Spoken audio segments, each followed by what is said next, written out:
Yeah. Hello, welcome to our next session.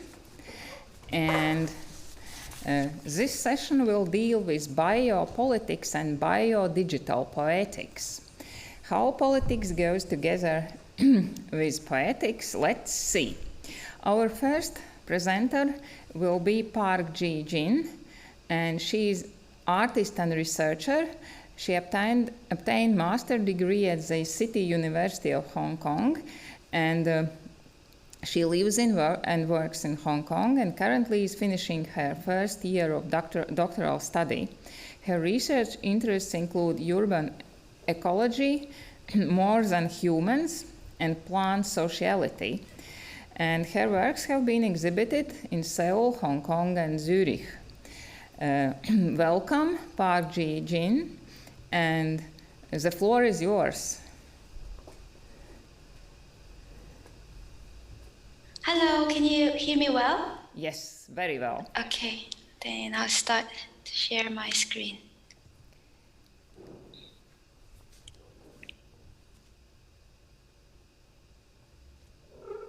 Okay. So yeah, good morning everyone. I'm very glad to present my art practice-based research. This is a project of my doctoral research, which looks at plant-based multi-species relationships. With this research, I'm exploring an artistic and ecological way to engage with plants. What you're seeing in this photo is epiphyte. So see these things on the tree? So these are my research subject. Epiphyte is a non-parasitic plant that takes its root and grows on the body of other plant. Specific examples of epiphytes are moss, orchid, and fern. Epiphytes pursue symbiotic relationships with both their host and their surroundings.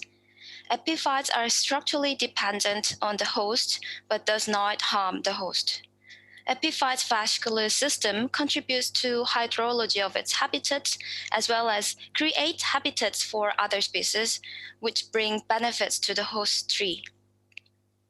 The epiphyte, host plant, and the other species interact and shape their distinctive co-living community.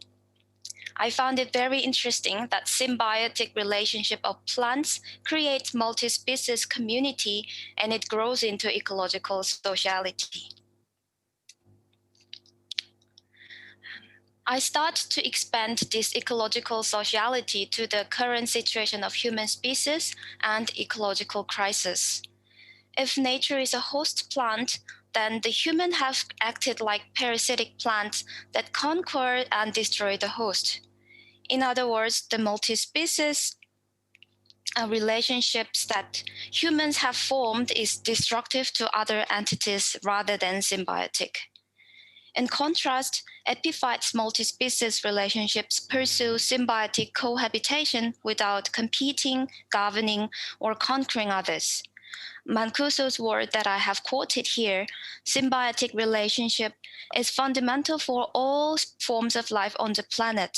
It implies that it is necessary to learn from plants and their sociality so that humans can live in harmony with other species. I take epiphytic ferns and orchids in Hong Kong as a major subject of my research. These photos you can see here are orchids in a flower market and in a forest in Hong Kong. Orchid flowers are appreciated very much because of their beautiful appearance and fragrance. In Hong Kong, orchids symbolize luck and wealth, so that people make a wish and bless others using orchids, like give orchids as a gift. Due to such characteristics, domestication and commercialization of orchids have a long history in Hong Kong. Originally, Hong Kong's flora was very suitable for orchids to grow wild, but deforestation and afforestation devastated orchids' habitat. Also, due to the continuing demand for valuable orchids, illegal trading threatens orchids growing in nature. On the other hand, ferns, which are the most common epiphytes that can be found in current Hong Kong, They do not get enough attention from people. Epiphytic ferns compose a majority of epiphytes in Hong Kong in both urban area and also forest. However, they live as a sort of weedy plant that humans do not really care. Actually, I found that the shape epiphyte ferns grow and reach high up to the host tree resembles Hong Kong's people living and Hong Kong cityscape. As you can see in these photos, the verticality of epiphyte ferns looks very similar to high-rise buildings of Hong Kong. I recognize it very intriguing how epiphytic orchids and ferns are living and being threatened in Hong Kong.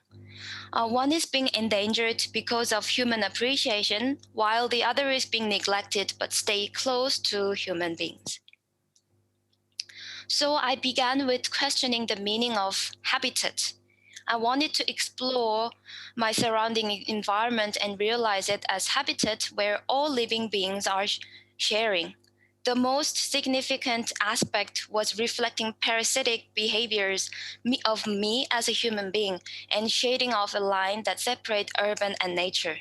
With these two works, I tried to identify co-living habitat of multi-species.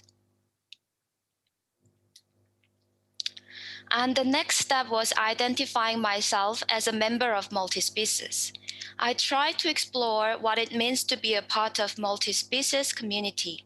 A picture on the left side is a series of photography work that captured the moment of me trying to blend into such surroundings and to be a part of it. And the other picture is another work that I tried to deconstruct myself, my body of a human species, and reshape it as a multi-species being. And these research processes led me to eco-cinema, which has a foremost principle to provoke ecological intersubjectivity through practice. Eco-cinema regards film as a communication method between humans and other species. Eco-cinema shifts the sensory perception of human species to ecological perspective. Eco-cinema focuses on demonstrating an alternative to conventional media spectatorship and encourages ecological perceptions to see ecosystem in non-hierarchical and non-anthropocentric way. This is why I employ eco-cinema as a core method of my research. So this research will explore the way human species realize the value of respecting plants as co-inhabiting species and inspire building a symbiotic relationship with multi-species ecoculture. These are the questions I set for the research. So first, how can a film practice engage with the interaction with plants and symbiotic ecological community? And how can a film to be used effectively represent and communicate with multi-species relationships from a plant-centered viewpoint? And how does my personal art practice mediate human species to other species and provoke humans to learn from plants? Oh, oops. Oh, sorry for the slide. And these are the questions I set for the research, and artistic practice of eco-cinema is a method to find the answers. I take epiphytic plants' lifestyle into 5 stages: seed and spore, germination, growth, and getting mature, pollination. These are the 5 stages. For example, germination of orchids involves host tree and the fungus. Pollination needs a lot of help from other insects. So I'm looking into each stage and what kind of multi-species relationship and community is being shaped.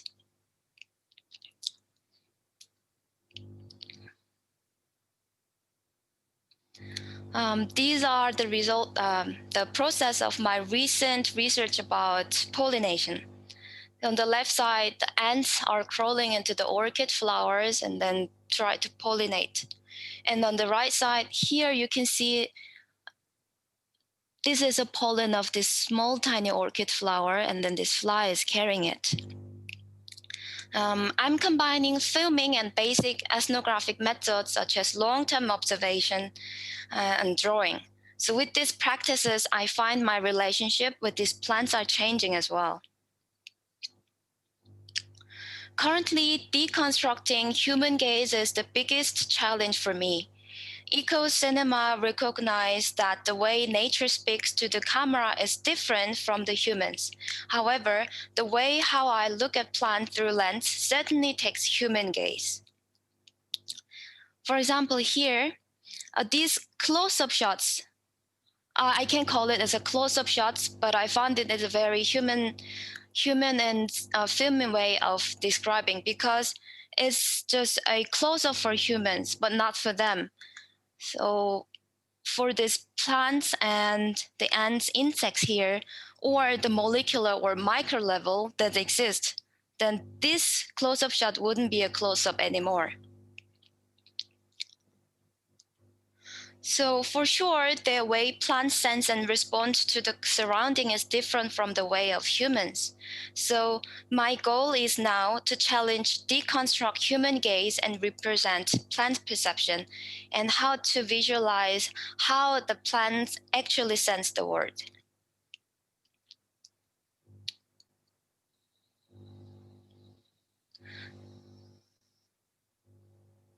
This is a 360-degree filming that I did while walking along on the hiking trail in Hong Kong in the forest.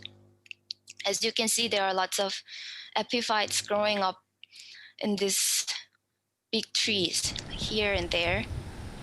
So this technique itself is not fresh, but I see the potentiality of its way as a way to represent the viewpoint of flying spore or flying seeds, or a journey of pollination that's done by flying insects or bees.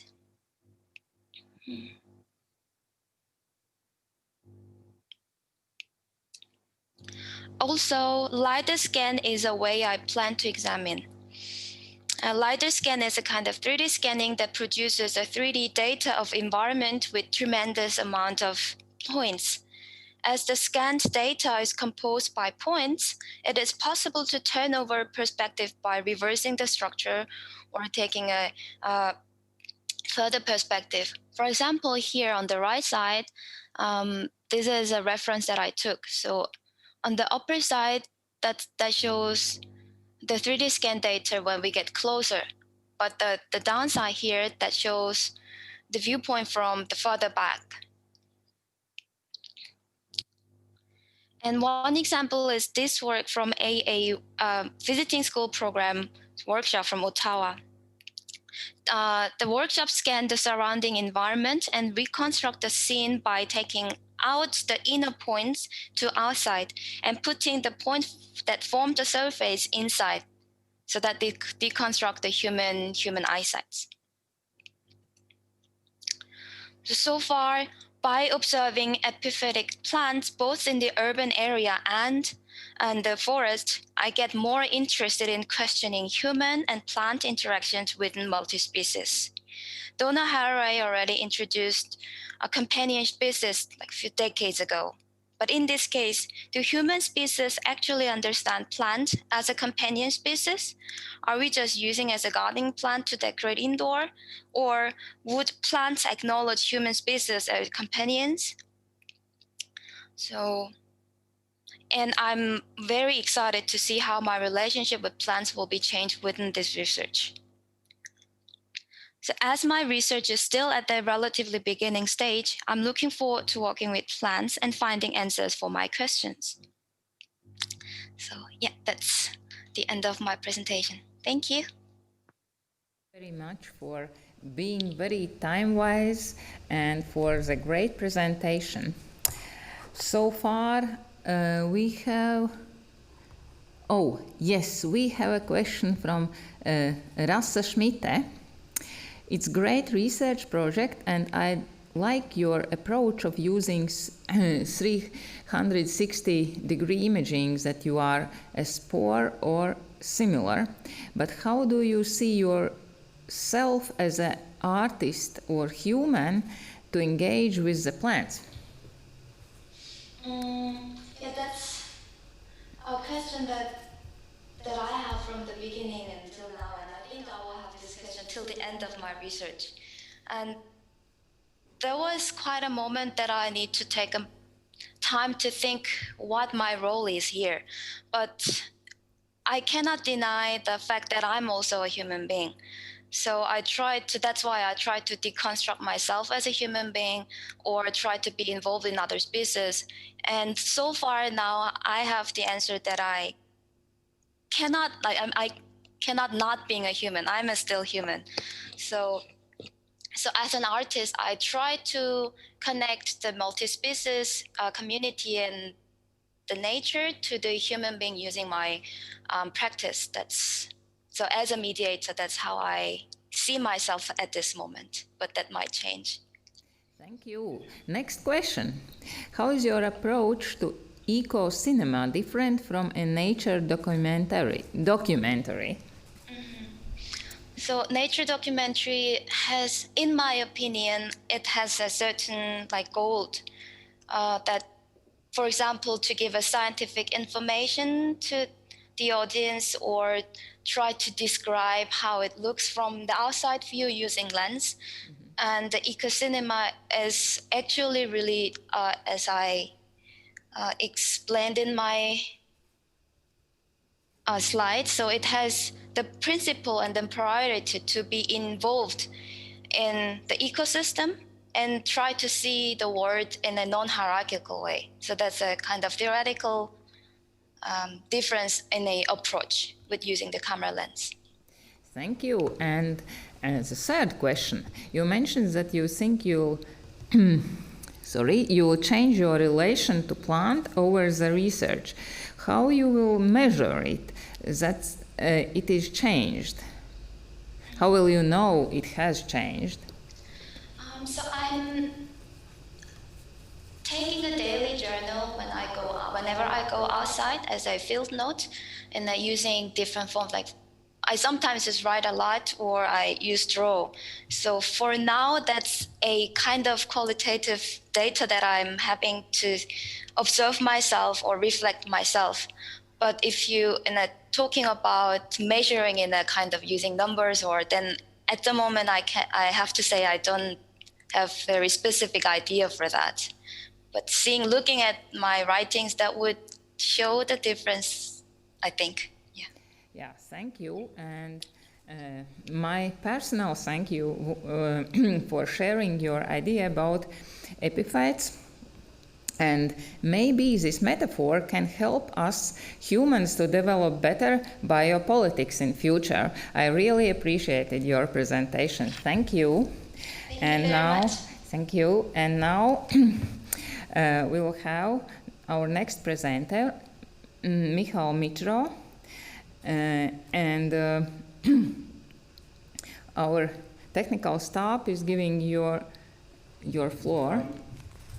So actually, I was able to export the shorter version of the video, which I can try to stream from just sharing my screen, if that's better. Okay. Yeah. So yeah, I'll do that. Yeah, please check your audio when you're sharing screen. Sure, wait. So you are sharing. Can you hear something? No. When you're sharing screen on the left, maybe you can share screen one more time, and when doing this, you have to check on left-hand side. Share computer sound, yeah. Okay, I see. Is it working now? Yeah. Could you hear it? It's good, yeah, okay. Okay, so basically, I pretty much cut on my speech because I had to erase all the empty spaces where the speech would be. But I'm gonna post a text, a link to a text in a chat. And the whole presentation is rather a suggestion than an actual, a content, a singular meaning. So it's, I'd say, fairly poetic, but it still, I believe, makes certain point. So now I'm just gonna play it and then I'll post a link to the chat. Is that fine? Okay. Okay.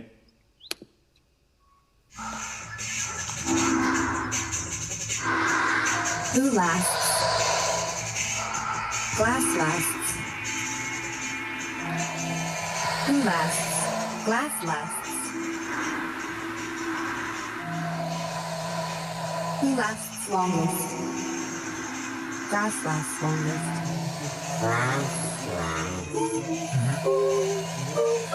Co? No co powiedział, ale jak sam stał, tak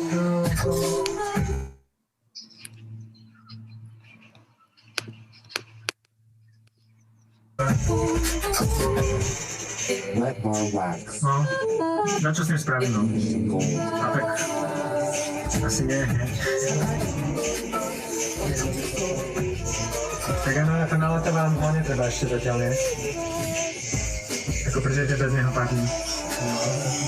A friendly first. Jo no. Tak chujovo sa považujem, čo ty povieš. Ale hej, asi ho dám zastrieť, alebo ja neviem čo.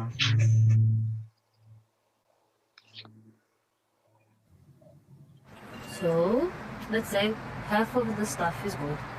So here are some tomatoes, and they have grown.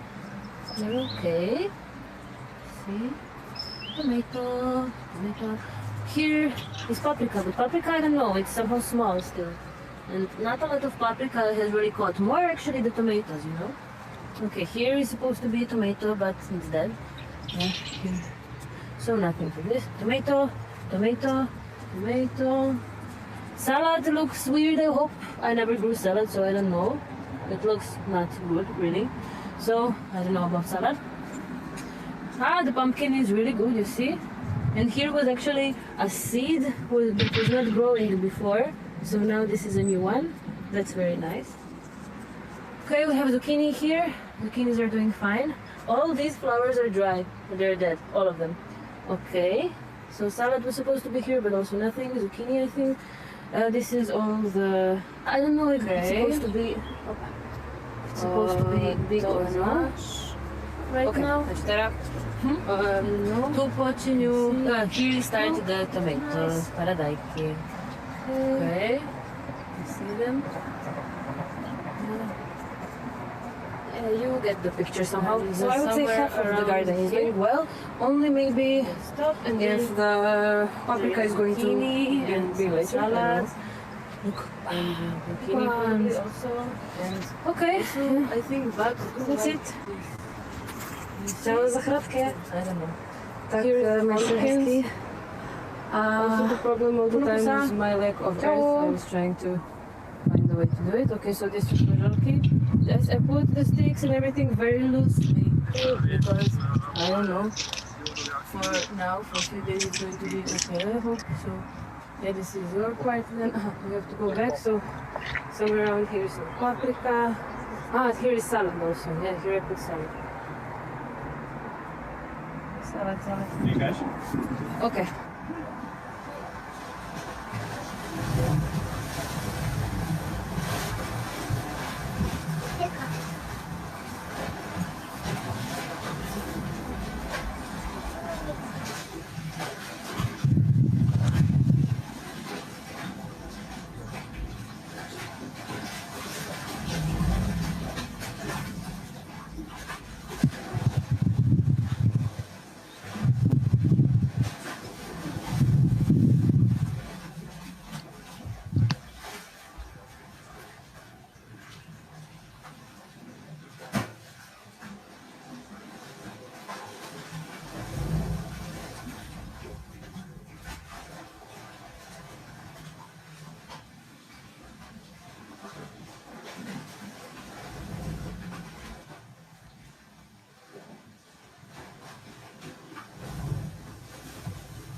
Sound.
подземных сетей над землей.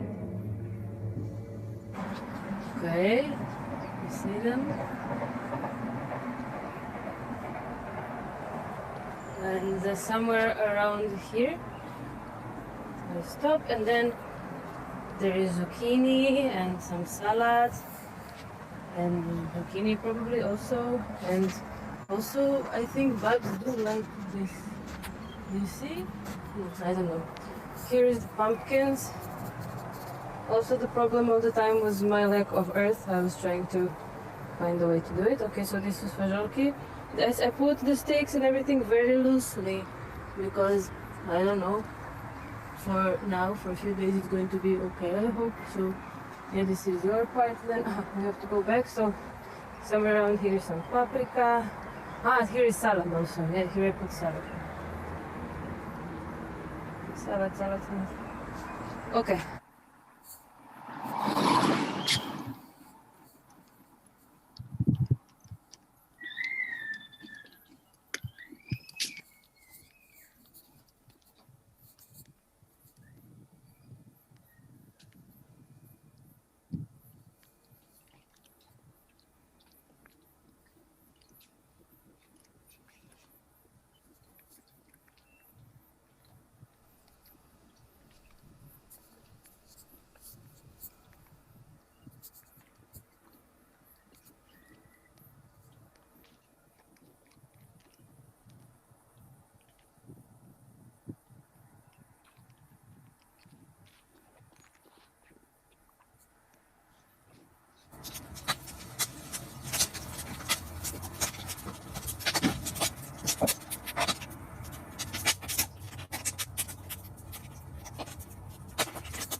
What is that? Mascara.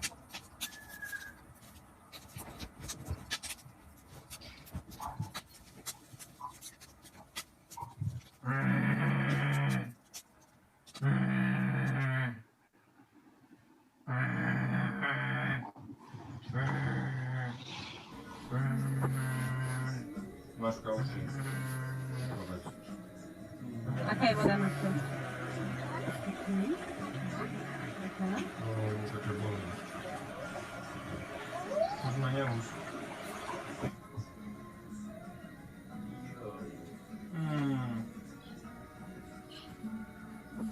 Jeszcze masz tam szpinu masz. Jak je tam do powiedzieć? Tego paty nie działa. Co tam mamy za szpiną? Nie wiem, co tam mamy za szpiną. Co to masz, Kabika?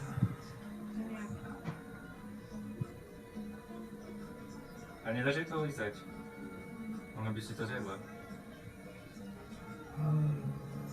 Nóżka.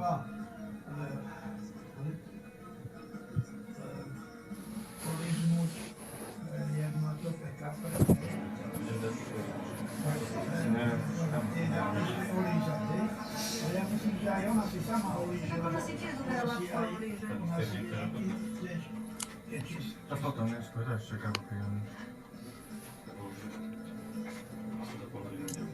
Noszek.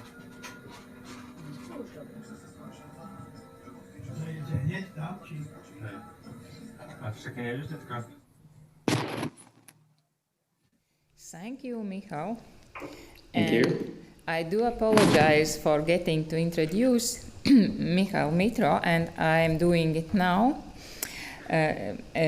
Michal's working method is artistic research, and its inputs often take a hybrid art-science shape. Besides being active art practitioner, he is also a part of Stellar Research Unit Somatic Tech Lab that maps the convergences of technologies of movement-based arts. And in this context, I really appreciate the idea that every actor, human or non-human, has an energetic impact. And I also liked your idea about this work seeking to present and establish energy as a universal value holder. Thank you very much. We have no questions to this. And thank you very much again for being time-wise, for shortening your presentation. I know it was and it should be difficult for every author, but still we are now just finishing in time. Thank you very much. Thank you. Our next presenter will be Byron Rich. And for a presentation we have a video record. And while our tech staff prepares the video record of Byron Rich, I'm going to introduce a presenter, not forgetting it. Byron Rich is an artist, professor, and lecturer born in Calgary, Canada. He pursued a Master's of Fine Arts degree in Emerging Practices at the State University of New York at Buffalo, United States. And he is a recipient of honorary mention at the 2017 Prix Ars Electronica. And is this video ready? Okay. Then now we are going to see video, and the title is Alter.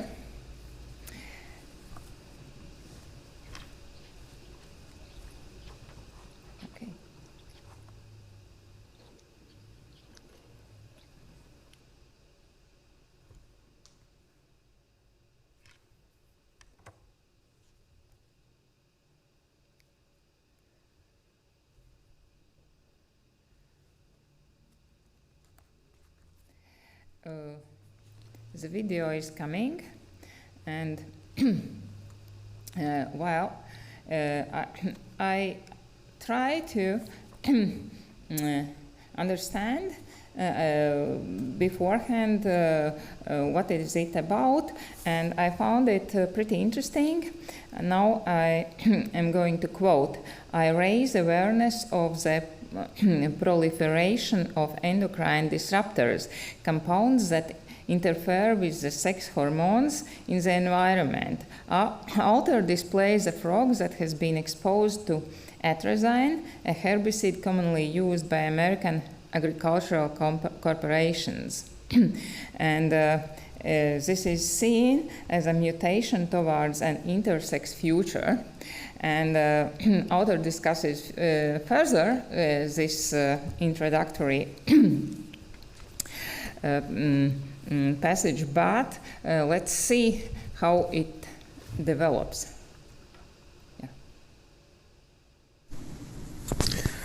Hey, thank you for tuning in to our presentation here about a project that we're developing called XENOTERRA. My name is Byron Rich. I am a collaborator of John Wenskovich. I'm a Canadian. I now run an art science program at Allegheny College in Meadville, Pennsylvania. I've been lucky enough to do some pretty fun things in my art career over the last few years. Feel free to check out byronrich.com for more information.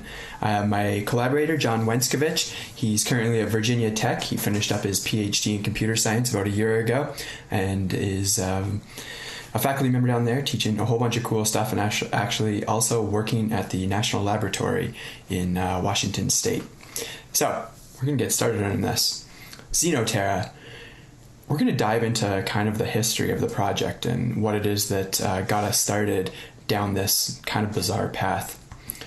Largely John and I's work, both as like independent creators. John is a scientist, myself as an artist. We're both really into media criticality, techno-literacy, ecological awareness. And then on my side, I'm a little bit more into like body sovereignty, whether that's human or non-human bodies. Obfuscation of cultural norms, laboratories as performance space, and myths around ideas of objectivity. John and I together do a lot of work with robotics, AI, speculative design, activism, and biotech. So that's just a little bit about us. So John and I have been thinking about this project for a little while. Something that really got us started was thinking about mid-century aesthetics, especially things like the Jetsons, and this kind of like idealization of technology as a great savior of us all, and just how problematic that can actually be. So, when looking at some of the aesthetics of the Jetson, the nuclear era, I started to really think about this particular housing complex on the right. I love the fan fiction idea of the Jetsons and the Flintstones actually taking place in the same timeline, in the same universe, and the Jetsons are just the rich people that live above the wildly polluted surface, above the clouds. Anyway, let's move on. So if we keep looking at some of these images of the Jetsons like aesthetic, the bubble car, there's this like ubiquity of this kind of bubble dome shape in mid-century kind of near future aesthetics. At the same time, someplace that John and I both really love is the Smithsonian National Air and Space Museum. Both compounds, the one at the Edvar Hazy Center near the airport in Washington, D.C., and the one in kind of downtown Washington, D.C. On display there is this rendering of a balloon from the 18th century. Here's a bunch of different pictures of prints of it. It's called Le Minerve. Well, I'm from Alberta, so don't blame me for me butchering things. We had a terrible education. Anyway, if you like the aesthetics of this, just so you know, you can get lamps made of it. That's cool. You can get pillows with its image printed on it. You can even get phone cases. It's just spectacular stuff. It's really, really quite wonderful.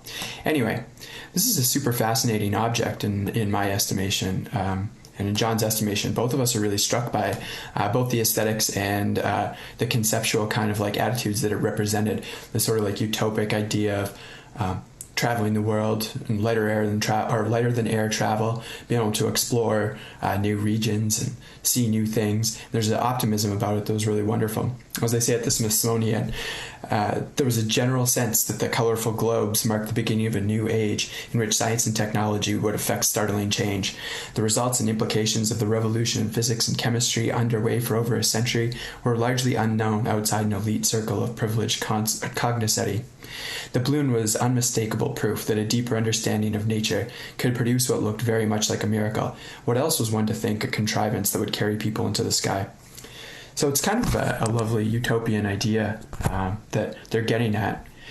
Anyway, to get back to the history about this a little bit, there was two brothers, Jacques Etienne and Joseph Michel Montgolfier. They were kind of into aeronautics, early aeronautic individuals, along with a collaborator of theirs whose name I'm forgetting, but it doesn't really matter at this point. They really started to pioneer the idea of the balloon as a conveyance of travel. So anyway, let's fast forward a little bit. They were the ones that came up with this image of Le Minerve as a possible like way to see the world that didn't require ships. Very obviously, it plays its aesthetic homage to actual sailing ships of the day. So we're going to shift gears wildly. Sorry for the bad pun, based on what you're going to see in a moment. And we're going to start looking at something more troubling.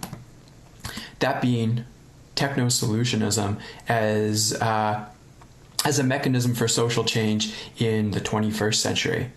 So people like this, Elon Musk, kind of look at technological solutions to problems as being like the cure for all that ails our society. So right here is an image of Hyperloop. Here's Elon being a cool guy. The problem here, when you zoom in on Elon, he's probably asking, hey, you know who's awesome? Right, I think we all know. Rich people, right? Rich people. So rich people are great. And a lot of techno-solutionism is really aimed at providing solutions for the wealthy, which is hugely problematic in my estimation. So we look back at early 2000s films like Elysium. We've got all these like near future kind of images of this extraterrestrial space station, well, human space station, but not existing on Earth. And Matt Damon looking buff, hanging out, being cool. We'll play a brief clip here of Elon saying some semi-problematic things. Great. So, going back to my own history, I think about Alberta a lot. having grown up in the southwestern part of Alberta, I grew up around these like massive grasslands. Grasslands that are hugely at risk due to climate change and farming practices. Similarly, the Tibetan highlands, they've got grasslands that are also being affected by the exact same things. These are two regions that I became fascinated in as I started to really think about making work that kind of considered, well, what happens if it is too late? So John and I started thinking about this a lot, and we were looking at La Minerve at the Smithsonian one day, while we were looking at other U.S. Navy and military dirigibles. At the same time, I was talking to a close childhood friend of mine who's now established a massive marijuana grow operation in Alberta, and the hydroponic solutions that they've found to growing such vast quantities of marijuana for public consumption. And John and I started to get to talking, what if we combine this Jetson-esque aesthetic with the aesthetics and technological solutions of hydroponic systems? And what we came up with is XENOTERRA. So we commissioned a U.S. military manufacturer, supplier, to actually build us a blimp. It's 6 meters across when at ground level. And that is being combined with a completely self-enclosed, sealed, self-powered hydroponic system in which we're actually growing grass species from Alberta and from the Tibetan highlands, two regions that are particularly at risk of environmental degradation, and where this environmental degradation is also felt as a hugely marginalizing, human marginalizing force. When you think about the Tibetan people that inhabit these lands and the First Nations people in Canada being disproportionately affected by climate change. So this project, XENOTERRA, is not meant to actually be a solution. Instead, it's meant to, what is the ultimate version of an insane techno-solutionist product that we could develop that doesn't solve anything. All it does is sustain a microcosmic version of an ecological system that is hugely at risk and is facing like elimination. And with it is the elimination of ways of life that are vital to who we are as human beings, and the stories that are lost, and the histories that are lost. So instead of actually trying to pose that this is a positive idea, XENOTERRA says, why are we not doing more right now? Why are two artists, an artist and a scientist, John would call him an accidental artist and scientist, having to come together to produce these fantastical, sad, dystopic visions of a near future reality. And we're doing that by using the aesthetics of more optimistic eras, though, that came themselves absolutely embedded with horrifying histories and massively marginalizing factors and marginalizing efforts on the part of largely Western white men. So I hope that this project is somewhat interesting to you. We were hampered in finishing it a little bit by COVID, but it should be finished within the coming 2 months. Anyway, thank you very much for listening to this presentation. www.byronrich.com, johnwenskevich.com. Please reach out to us. I'm brich@allegheny.edu. I can get you John's contact info via there. You can follow me at Byron_in_space.png on Instagram. Thank you very much for the opportunity to speak to you. Goodbye. Hey, thank you for tuning in to our presentation here about a project that we're developing called XENOTERRA. My name is Byron Rich. I am a collaborator of John Wenskevich.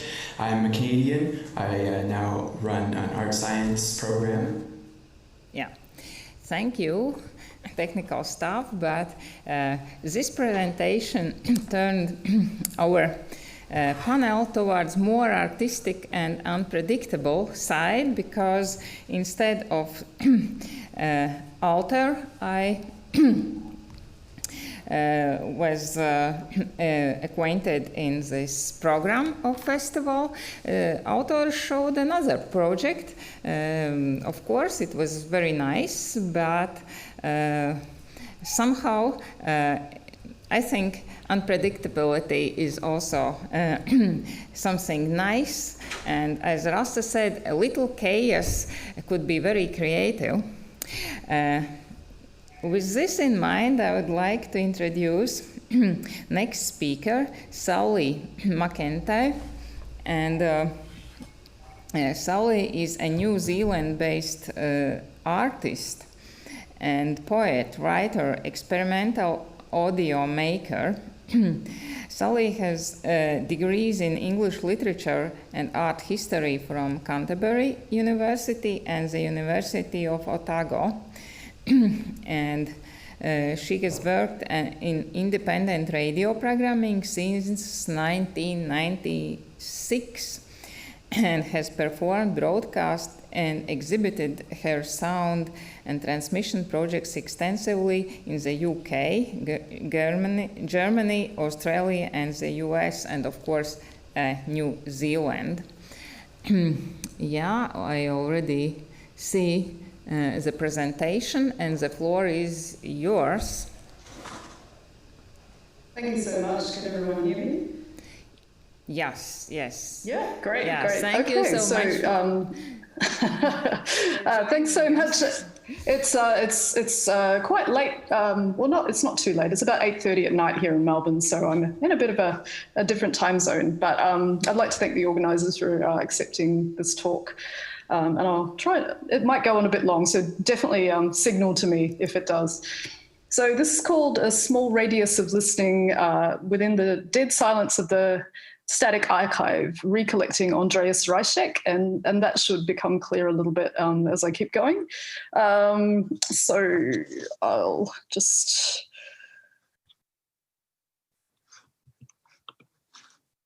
This is me performing in a greenhouse in Bologna, just to contextualize my practice a little bit. I do sort of live transmission performance. And this is some other context for the talk, some scene setting, Don Haraway talking about ethical understanding when it comes to extinction, which is what I'll be discussing a little bit. Ethical understanding emerges not from first principles, but from inhabiting, living and dying on the edges and ledges of extinction for particular beings and kinds of beings. And here's Maurice Schaeffer, the acoustic ecologist from Canada. Old sounds are continually disappearing. Where are the museums for them? And good old John Cage. I try to make a silence, but I cannot. Dougal McKinnon writing in, this is an article he wrote for Leonardo Music Journal in 2013. He says, for contemporary sound artists engaged with environmental matters in which silence plays a role, the question is how to make dead silence speak, how to represent and deploy it meaningfully in ways that do not cloak it in the habits of silence associated with Cage and acoustic ecology. So I'm just trolling my last two slides a little bit. Anyhow. So in 2016, I participated in the month-long Radio Revolton International Radio Art Festival, joining more than 70 artists from 17 countries in the cobbled streets and abandoned warehouses of the small city of Halle in Germany for a lot of experimental performance broadcasts and site-specific installation works. The central exhibition of the festival, Das Große Rauschen, The Metamorphosis of Radio, included my work, Study for a Data-Deficient Species, Grey Ghost Transmission. So this work took as its subject an endemic bird from Aotearoa, New Zealand, called the South Island kōkako. That's it there. It was declared extinct in 2007. Its cousin, the North Island kōkako, is still around in very small numbers. There's about 1,000 of them left. It was declared extinct in 2007 after no confirmed sightings for 60 years. But there's a twist. The bird's subsequently been reclassified after a possible sighting in 2013 and put under the classification not of extinct, but of data deficient. In conservation, data deficiency is defined as a categorization that, due to a lack of data or evidence to assess a species against extant criteria, is applied in cases where the species no longer meets the requirements for a listing. In practice, this new categorization effectively places the South Island kōkako into a netherworld, neither extinct nor living. Maybe it was still out there in the remote forests of the South Island, uncatchable by the quantification of data collection methods, and maybe not. My project took up this data deficiency as itself a point of aesthetic interest, harnessing the library of sound recordings of a certain ornithologist named Rhys Buckingham, who, with his colleagues in the South Island Kōkako Charitable Trust, had been looking quite obsessively for the bird for over 40 years. Most of Rhys's recordings were captured in the field while the bird was declared officially extinct, and comprised a kind of poetic counter-archive of possible sonic encounters or evidence of a bird that officially no longer existed. Clocking it at a total time of 1 minute 27 seconds, these tiny fragments of oral observation had themselves lost any status as material witness, at least to something living. And through them, I thought, the sound archive itself had reconfigured as a less empirical project, one full of questions, poetic gaps, and indeterminacies. So I went on to exhibit Study for a Data Deficient Species, Grey Ghost Transmission, several more times as an evolving counter-archive of the collected material traces of the data deficient bird. It was a process of accumulation, which eventually took in other sonic elements. Contemporary musicians playing archival Western musical notations of song on violin, from these sorts of transcriptions. This is a letter from 1932 in an archive in Wellington. And a Maori musician called Rob Thorne playing a taonga pururu, or Maori musical instrument, which had been specifically developed in collaboration with the bird as an inhabitant of multi-species worlds in pre-colonial environments. So these materials were transmitted by micro FM in several gallery spaces, and they sounded a little bit like this.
I'd love to play that for longer, but we should move on. Multi-species ethnographer Anna Singh and her collaborators, sorry. I'll just stop that. Apologies. Multi-species ethnographer Anna Singh and her collaborators have recently posed the question, how can we repurpose the tools of modernity against the terrors of progress to make visible the other worlds it has ignored or damaged? Elsewhere, the curator of Dasgras Rauschen, Anna Fritz, the work was initially commissioned by her, talks about a radio art which might move away, a radio art practice, which might move away from a modernist center-periphery model of communication to emphasize connectivity rather than a distribution from a central radial point, describing an alternate transceptive two-way model of communication. Transmission is understood not only as a radical description of space, but as a circle of relationship. It's a space, she says, where resonance becomes palpable, enabled, for instance, by microwatt radio interventions, participatory local and translocal methods, networks rather, or environmental soundscape transmissions. She goes on, no such thing as dead air, but an open channel, alive, fragile, prone to interferences, resonant with activity, however modest or temporary, however human. But I would ask, if radio is a medium of air, what of the more than human creatures that share that element with us? Another story I would like to tell about radio as a form of sky media is its intersection with a long history of sound and media's entanglement with birds. The bird, after all, is also a creature, perhaps the quintessential creature of air. Our own species' sense of the seasons has long been shaped by the arrival and departure of migrating birds. There is increasing evidence that birds navigate on these long journeys by electromagnetic sensing through the presence of magnetite and related minerals, their legendary sixth sense, in knowing the locatedness of their long voyages around the Earth and infrastructure of radio waves, making them not only one of our original fingers of global circumnavigation on a par with the long waves of radio broadcast, but also aligned with radios in terms of the channeling of electromagnetism through the mineralization of their sensing. Radio's less sky-piercing early forms include the far less monumental or centralized crystal sets, beloved of early 20th century amateur tinkerers. Significantly, these also use magnetite, galena, and iron pyrite to capture and channel radio waves. The sixth sense of the bird when migrating the Earth is also radio. Its sense of planet is a navigational process using tangible elements unavailable to the human sensorium. Although even for us, radio is not located at fixed points where we hear it, or the boxes it comes in, but is all around us, inaudible and invisible. As an artist, I've been using the medium of radio as a poetic eco-critical tool within localized environments. My work in this medium involves the mobile site-specific use of very small handheld, hand-soldered micro-FM transmitters made from cheap and easily sourced electronic components that can narrowcast to very bounded areas. Small, lo-fi and battery-powered with a tiny ecological footprint, they couple an analog materiality, alive, fragile and prone to interferences, with an ability to interact with particular places on a localized scale. Sarah Canoose, in her work in radio and transmission art, has defined a mode she describes as the radio memorial. In the 2005 work, Don't Mourn, she engages with the ephemerality of transmission waves to build a series of counter-memorials, enacting the subversive political jamming of airwave real estate occupied by the signals of major US radio frequencies. Biking with a mobile 1-watt transmitter strapped to her back, she retraces the sites of historically violent yet erased moments of US labour struggle. In my transmission artwork, Canoose's elaboration of the radio memorial is coupled with a specific and localised ecological dimension. The creatures these projects have focused on join the previous discussion of sky media somewhat uncannily.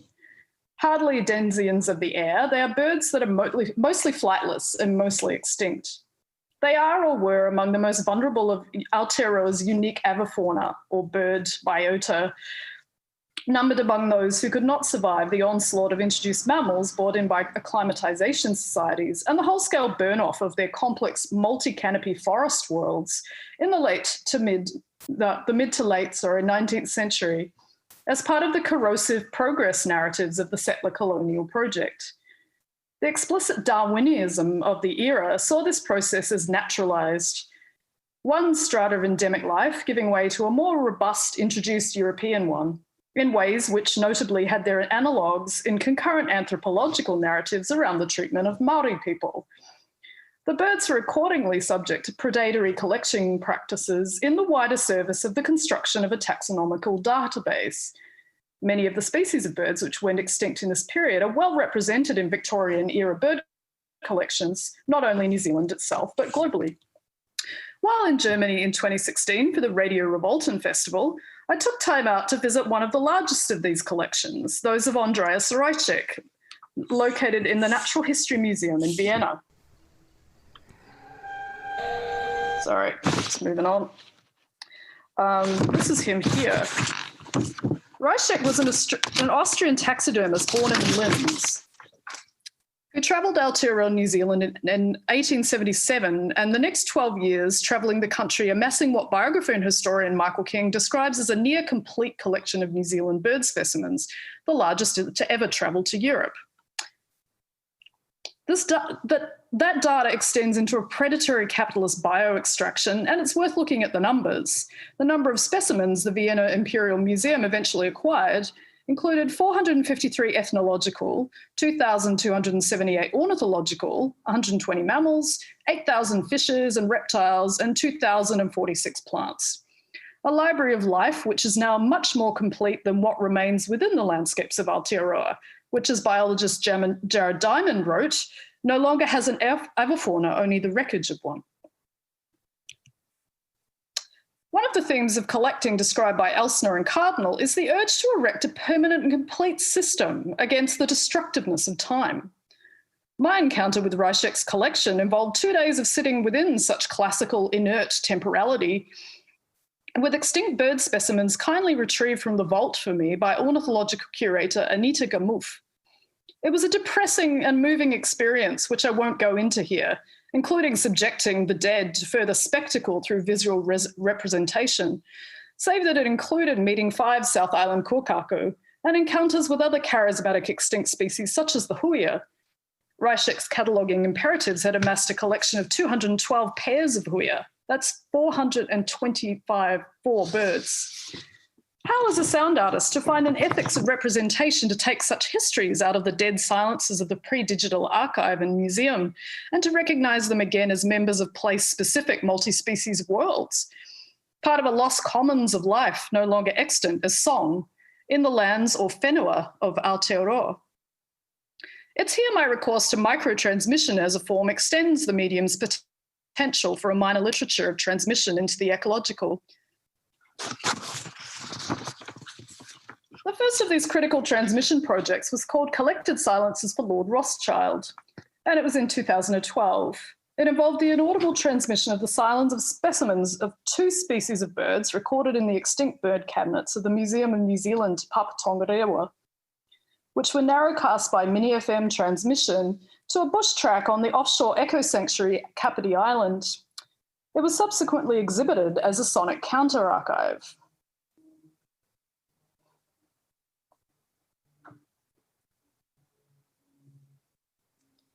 In his 2013 paper, Dead Silence, Ecological Silencing and Environmentally Engaged Sound Art, Dougal McKinnon discusses this work, writing that the musicalisation of acoustic silence is made possible by the intentional act of recording that functions as a framing device for acoustic silence. This is a Cagean move, the giving of duration to something that is without duration, just as 433 gives form to the silence of the place of listening, thereby calling attention to what is acoustically present there. If nothing is acoustically present, or the thing being recorded cannot be acoustically present, then recording and listening draws attention to the acoustic silence of the thing. In Reischek's collections, a small moment of encounter happened among the monumental tragedy of that near-complete collection when I noticed 2 owls from the species Sceloglax albifacius were collected from Silverstream, Otago, a small river that wasn't far from where I lived in Dunedin. Sceloglax albifacius is commonly known as the feck owl or laughing owl and was once found nesting in rocky crevices in the remote landscapes of the South Island. A local footnote within the totalising and globalising drives of Reischek's taxonomic catalogue, the pair were collected by the naturalist in 1884, 30 years before the species was declared officially extinct.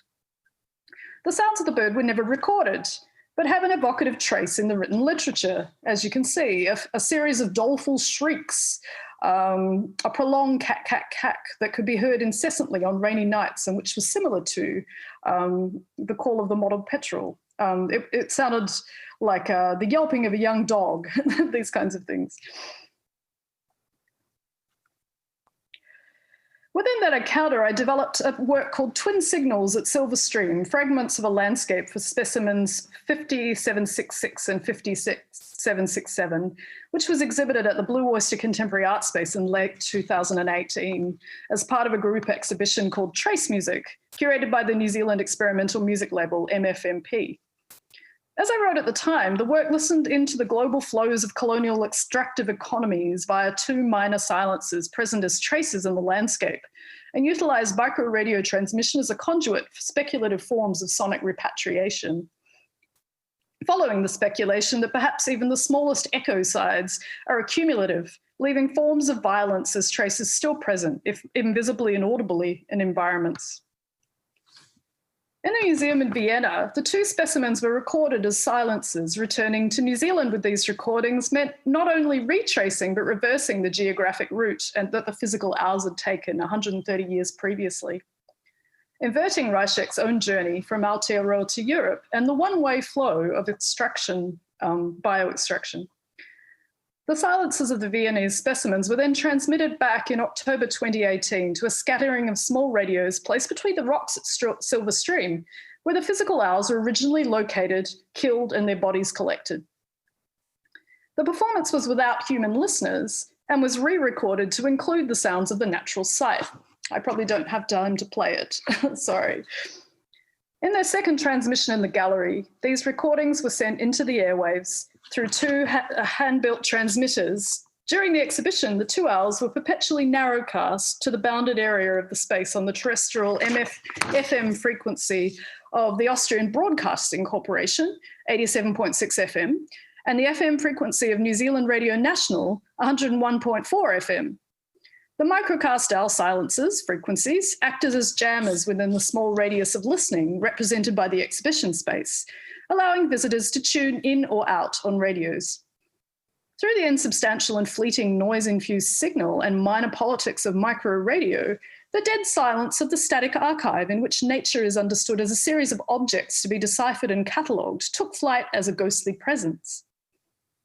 There, the two small signals took a temporal format that placed the owls back into their own landscape, co-opted nationalist spectral real estate, and exceeded the duration of a morning silence permitted over the public airwaves. I have begun to think of these works collectively as recollections, in both the sense of an alternate archive and a space of memory, and also a kind of elegiac form, poetically listening out for lost sounds and silences in the critical histories of landscape, and tracing how this intersects with the museum and the archive as an ongoing process of critical understanding of how sound and erasure function together within the settler colonial project. This is a critical listening which potentially inverts the cataloguing function, even as it engages with the archive. The cataloguing function is a feature of contemporary sonic approaches to the natural world, which has a complex precedent in the collecting practices of 19th century ornithologists like Reichek.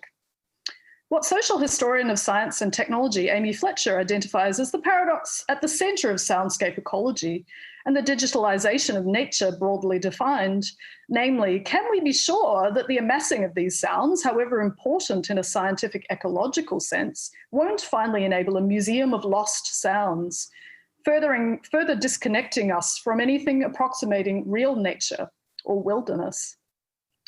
These projects, in eschewing the preservationist impulse of collecting the hi-fi soundscape, come out in favour of emphasising small moments of encounter through lo-fi transmission and erasure. Here, listening through and into the past of media can itself be a critical act, a reflection on the so-called sixth mass extinction that demonumentalises it, that allows for smaller, less totalising narratives to appear. As a counterpoint to the monumental history of colonial looting in museums, I've chosen to focus on small, even gentle moments of encounter. These sonic repatriations are often morning songs and utilise the small scale of the radio memorial as a framework, but they take their place in the landscape as a way of doing history tangibly. It's an act that allows, potentially, to value the moments of encounter we can still have with beings from the present, past, and future. Works which traditionally allow listeners to mourn, to confront the sense of despair that such violent reality engenders.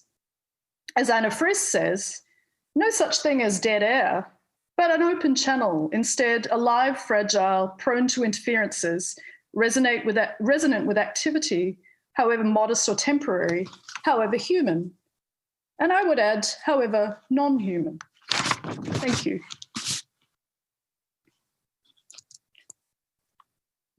Thank you very much for your work and presentation addressing biopolitics in such a creative way, enriched with factual material.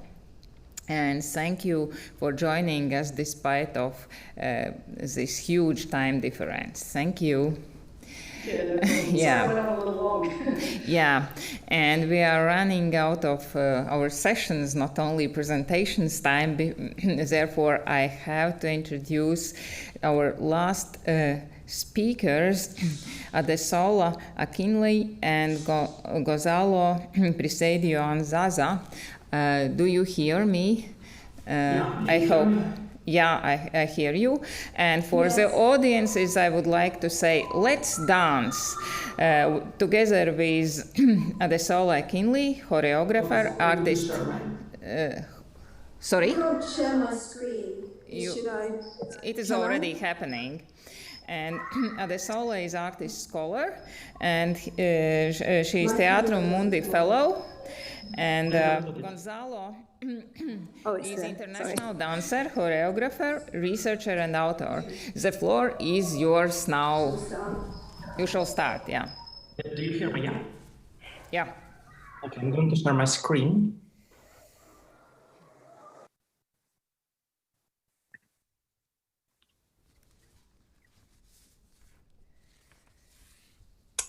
Well, good morning to all of you. Today in our presentation, Adesola and myself, we're going to look at the notion that new technology challenges where the human body begins, ends, and is present in the digital age. While at the same time, many human beings feel cut off from the natural environment as their body is physically in attendance, but their mind feels more present in the digital. First of all, we will present briefly the research line, Space plus Digital plus Dance, that looks at creating dance in the digital age, as you can see in this small extract of our initial explorations. We were at the beginning of exploring how we can dance and choreograph together live without being in the same studio and being in different geographical locations between London and Riga myself. We explored different ways to find a connection using both our phone and computer camera to share and capture the physical experience of the rehearsal. Later, we will focus our presentation on our new work, Dance in the Digital Beyond Body and the Ecological Connected Body. We will speak about this whole creative process before we will perform it live. So, Adesola, now is your turn. Hi, so just to give some background to what we're showing, we started off this research looking at the work of other artists between 2000 and 2018. We looked at 58 different works by artists like Wayne McGregor, Gary Stewart, Dawn Strapello, and Beale T. Jones. And we were interested in how this new work in choreography and dance allows questions where the body is of the dancer can be, and how the body of the dancer can affect the environment around. One of the things that we're thinking in is that in dance, the environment, the reflective thought, and the physical body are interwoven, so that dance happens outside, as much outside the dancer as inside the dancer, as much in the environment as in the perceived self. So we reviewed the new technology that these artists used and created an article just sort of giving an overview of how choreography and new technology has come to start to have a relationship. Next slide. So you saw a little bit of the video that we began with. So we began by tackling how we could choreograph together and not be in the same place. Looking at how we could use digital technology to have a sense of the intimacy of dancing with each other, or the togetherness of dancing and yet not being physically there. And to do that, we looked at the notion of algorithms as a kind of choreographic starting point, and exchanged things using the phone and other internet platforms taking one studio environment to another studio environment. We used ballet as a vocabulary that we're both familiar with so that we could focus on the process of the movement itself and how we could create something that was the combination of us both creating together. This idea that new technology can give us a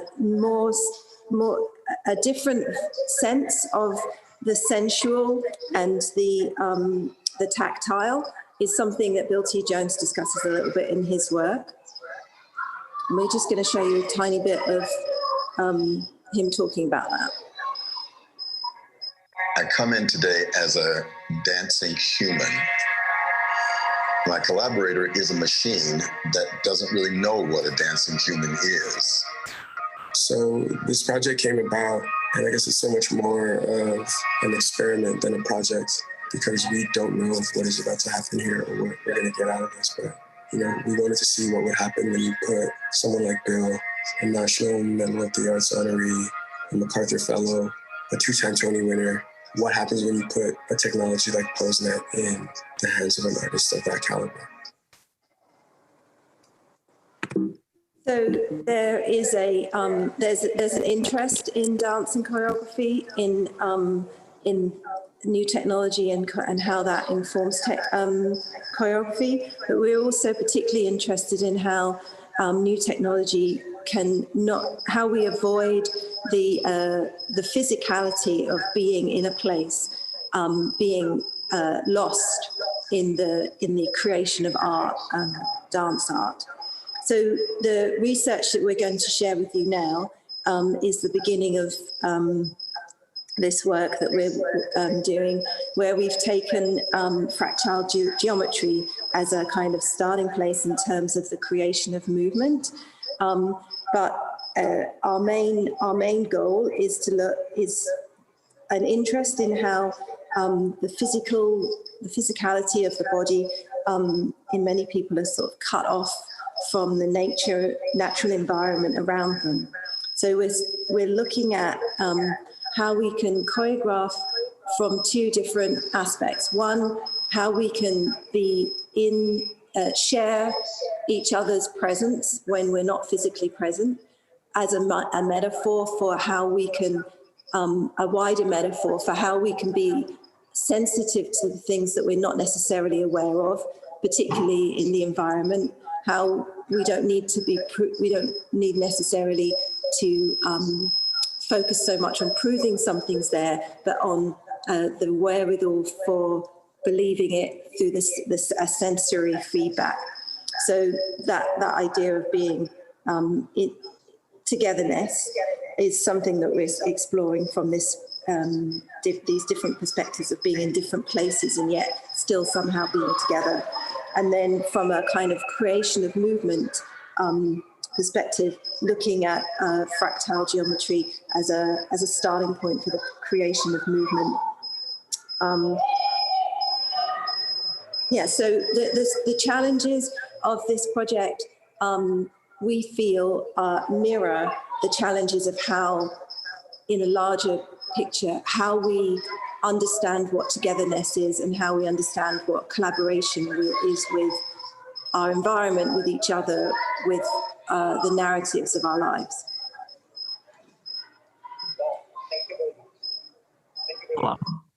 After that, we started to develop choreographically these concepts, resulting into 4 main sections, which are reflected on the music as well. So in the introduction, our movements are influenced by the golden ratio, creating Fibonacci spirals. Afterwards, in the theme 2, we started to develop choreographically the notion of fractal geometry. Then theme 2 explores the interconnectedness of dance, challenged by the pixel. And finally, in the conclusion, our movements create a choreographic kaleidoscope. Well, technological inventions not only saves ways of life, but also change the mentality of millions of people, offer a new understanding of what it is to be of the world, and therefore dance is not disconnected from technological advances. So we decided to create the music digitally through the program GarageBand. And as you can see, every section has followed a theme, but because we are running a bit out of time, We will not explain the whole process. I'm just going to show you how it sounds a bit of the music. Even though you can listen so good because of the Zoom.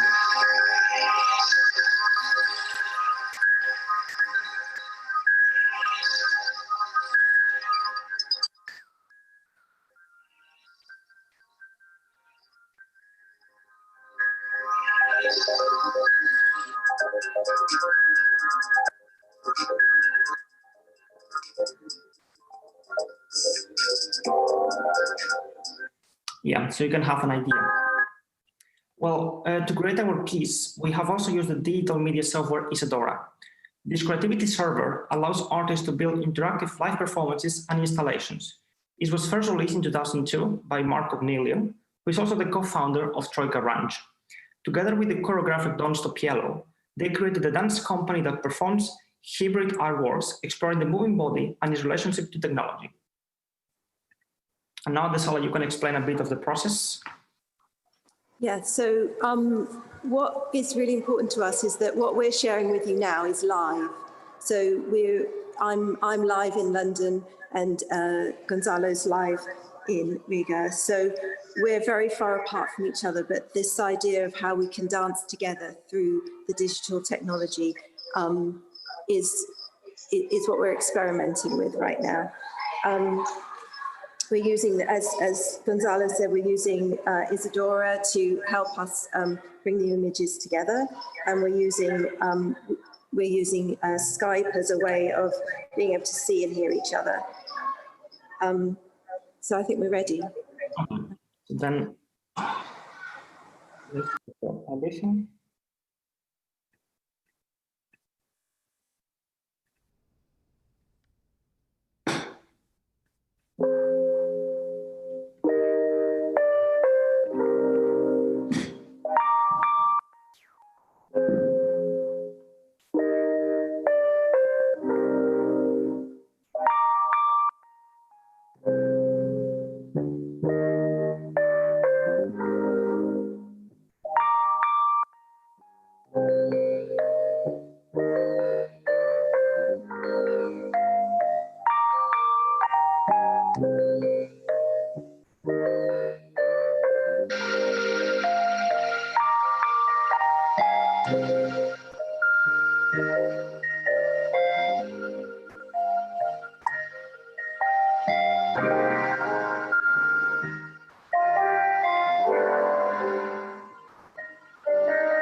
Well, thank you very much. Now we'll come back to our presentation.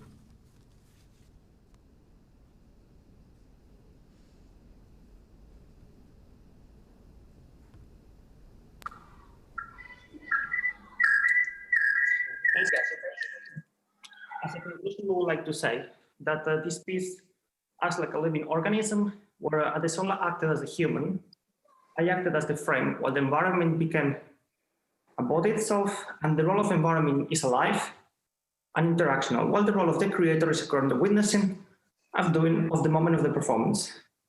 Adesola, do you want to say something else to conclude?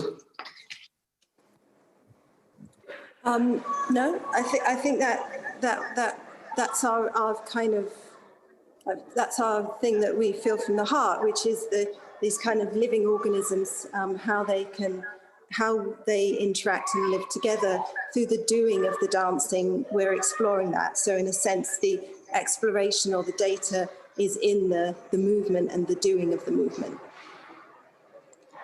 Yeah, also I would like to just say one small phrase. This is very important because normally people are dancing together and touching each other. But because how we're living on in this pandemic world, I think this really opens a new way of how we can dance and choreograph. Like, you don't have to be in the same place. You don't have to even touch each other. You can use the computer as like another person to dance with. And I think this is really opening a completely new way of dancing. So, and we have used these references just in case you want to check them. And thank you very much for your attention. And do you have any questions? Oh, yeah, Gonzalo, we have no questions in our chat. We are running out of time, but I would like to say thank you to you and Adesola for much needed BioDigital Poetics you introduced to us, and much needed motion and some dance to our session. And for our Latvian audiences, I would like to mention that Gonzalo is a member of the Latvian National Ballet in Riga since 2015, and we can go to our opera house and see him dancing as well. Thank you, Gonzalez. And to conclude this session, I would like to thank all presenters for sharing their ideas. And after a 5-minute long break, we will start our next session.